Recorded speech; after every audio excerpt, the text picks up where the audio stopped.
como é que é a população de Palmeira Jussara aqui na cidade, né, no município, e como é que começou de repente a interessar trabalhar com o açaí, né? Como é que começou essa interação com o poder público? Que eu vejo assim,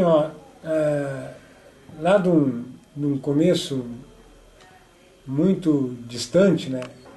Um começo muito distante que a gente já tinha, assim, até podemos até falar assim, uma certa paixão por essa planta, né? Que uma vez um padre aqui da cidade me convidou para fazer 2.500 mudas de Palmeira Jussara para distribuir para a comunidade, né? E isso já fazem 13 anos, né? Então a gente foi e fez, né, essas 2.500 mudas de Jussara distribuindo para a comunidade, né? Hoje a gente vê muita Palmeira Jussara aí na frente das casas plantado e hoje já dando fruto, né? Já dando fruto, né? Então depois disso eu recordo que, junto com isso, né, a Copet já tinha sido inaugurada, né, que é a Cooperativa de Consumidores, e eu recordo que surgiu como é que eu vou dizer assim, o assunto em cima de Palmeira Jussara. Daí o pessoal da CERT até falou em comprar uma despolpadeira, queria saber como é que se comprar uma despolpadeira, onde comprar a despolpadeira, porque daí o engenheiro florestal, o Jorge Vivan, né, Cristiano? O Jorge Vivan veio com a notícia, né, de que daria para tirar a polpa de açaí da Palmeira Jussara, né, da fruta da Palmeira Jussara. No início vocês plantaram mais como uma planta ornamental. Ornamental, justamente, ornamental. Nunca a gente pensava que daria para tirar daquele fruto ali, tirar a polpa, né, daquele fruto ali, né? E ser consumido como... Nem os valores nutricionais que acabaram. Exatamente, não se sabia nada disso, né?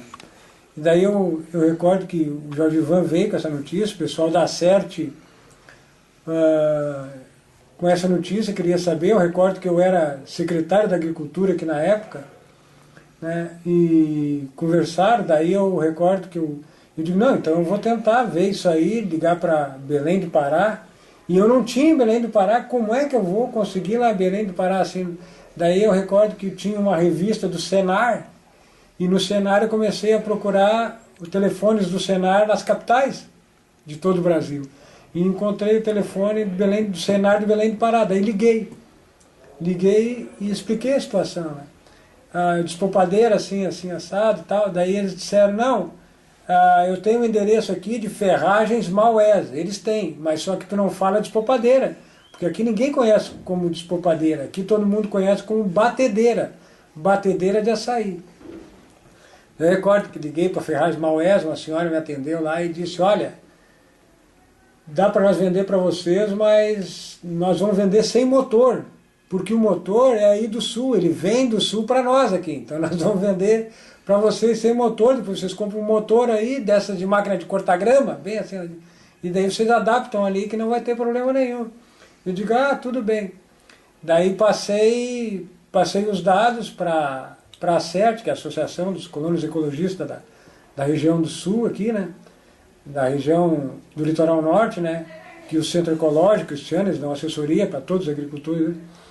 E daí eu sei que depois eles compraram essa despolpadeira, né? Existe até hoje essa despolpadeira, né? Compraram a despolpadeira e dali para frente começou a sair a polpa da Jussara, Daí o Centro Ecológico começou contato com o pessoal que já estava especializado em fazer a polpa de Jussara, né?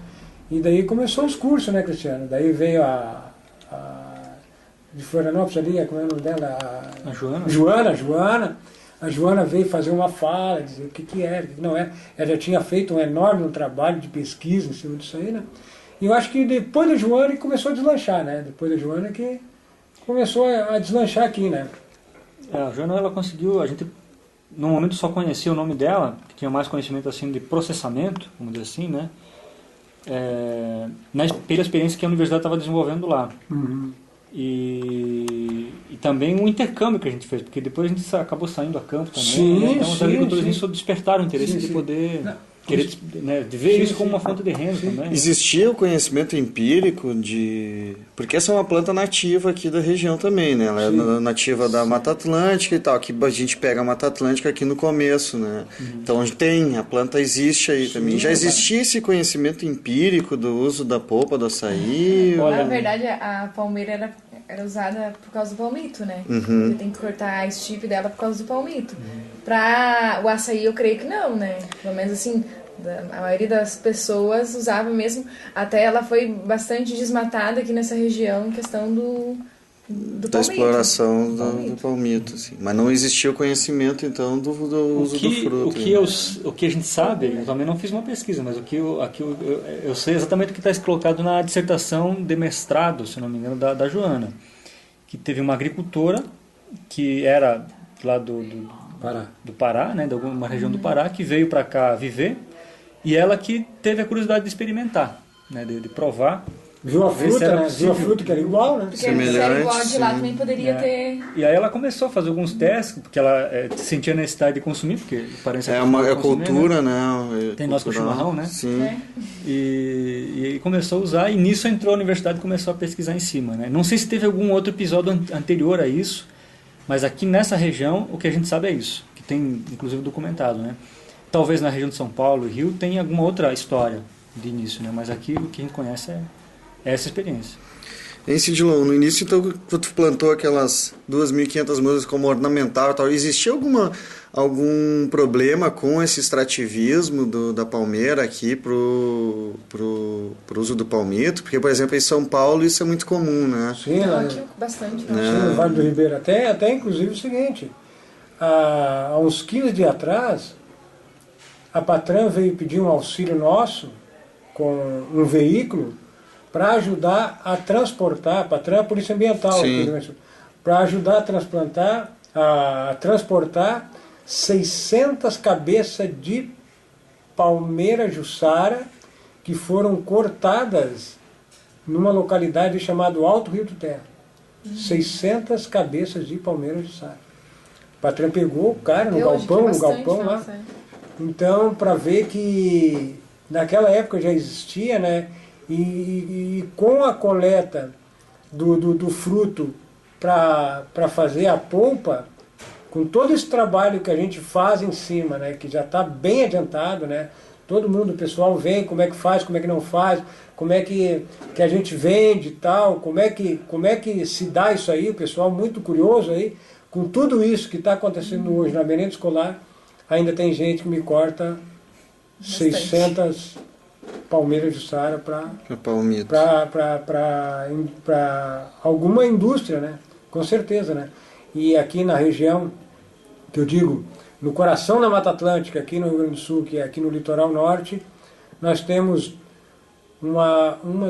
tem 3 fábricas de conservas, né? Então tem 3 fábricas que processam o palmito da palmeira de jussara. Então, com certeza, esse agricultor aí que cortou, com certeza, era para vender para essas fábricas aí clandestinamente, né? Com certeza.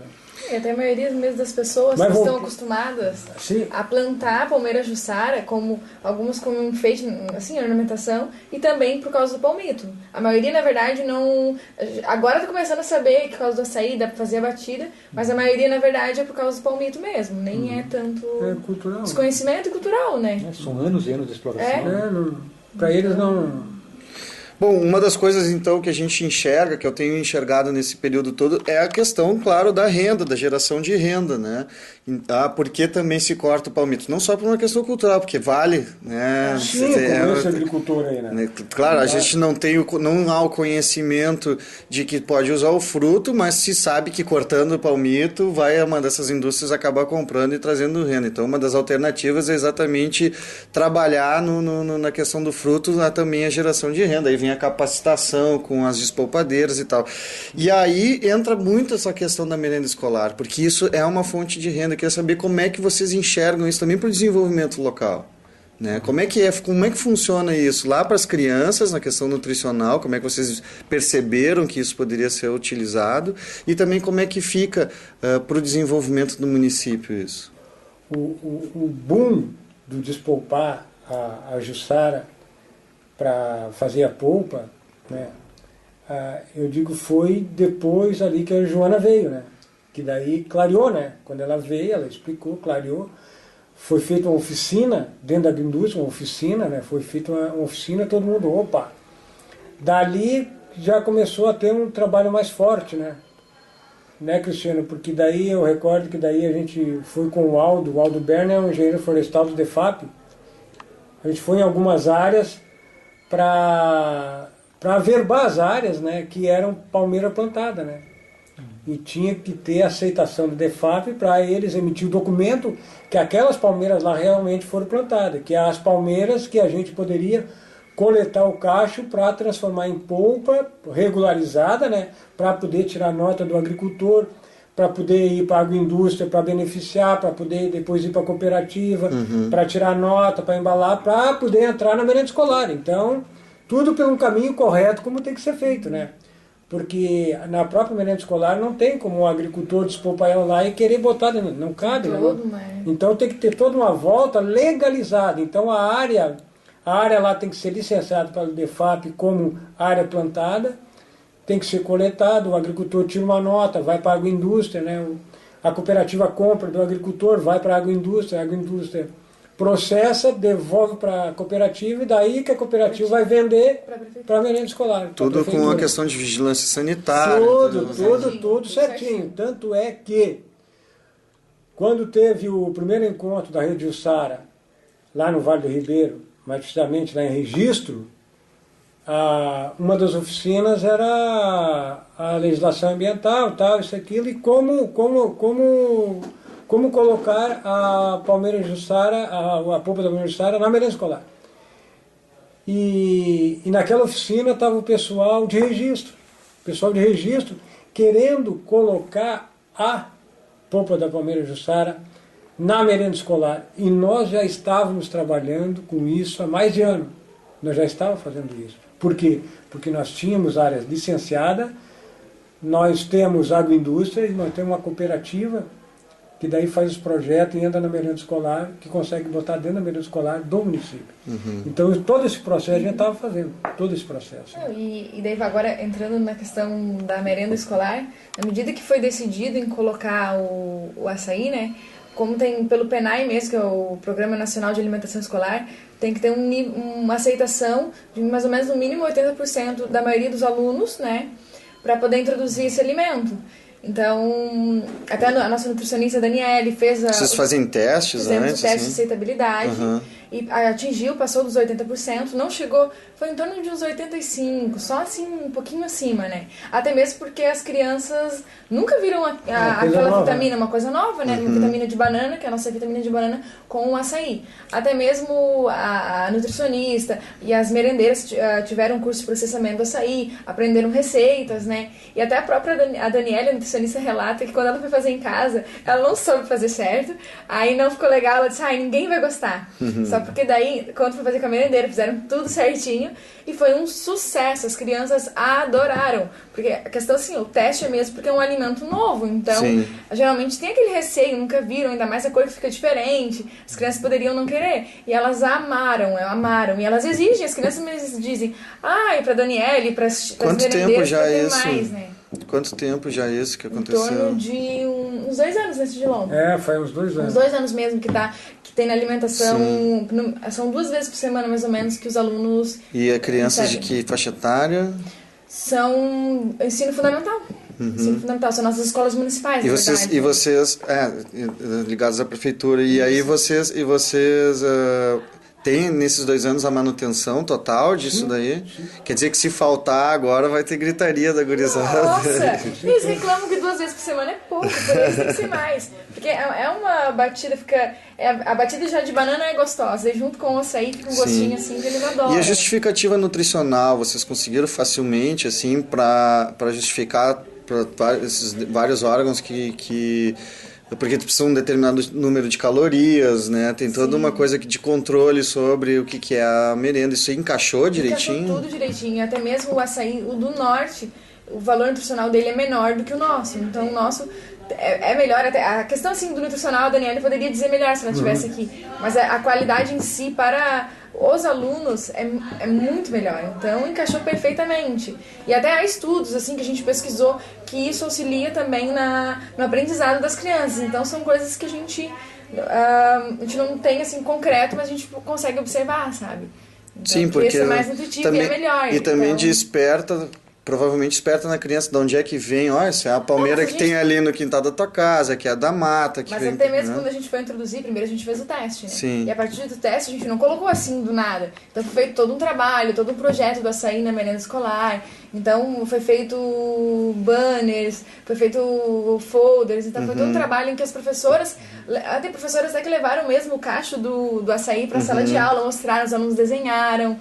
Então foi todo um trabalho que foi desenvolvido, está sendo desenvolvido. Até uma das nossas escolas municipais fez um projeto a semana passada, e no projeto envolvia várias coisas, e uma delas era do açaí, onde tinha degustação para a comunidade, a comunidade ia lá, provava açaí, os alunos mesmo comentavam dos valores nutricionais, tudo. Então é um trabalho que aconteceu e está acontecendo, né? Até mesmo eu, a Daniela e o Sigilon, nós começamos a escrever um artigo sobre este trabalho que aconteceu, né? Como foi introduzido, por que nós introduzimos o teste de aceitabilidade. A gente fez esse artigo apresentado numa conferência em São Paulo. A gente mandou, ainda não sabe se fomos selecionados. Mas daí a gente teve a curiosidade assim, se aquela vez deu em torno de 80 e poucos %, vamos fazer de novo o teste. E nós fizemos e o índice aumentou, né? Então a gente está vendo que que tá legal isso e que pode melhorar cada vez mais, né? A gente com o açaí na alimentação.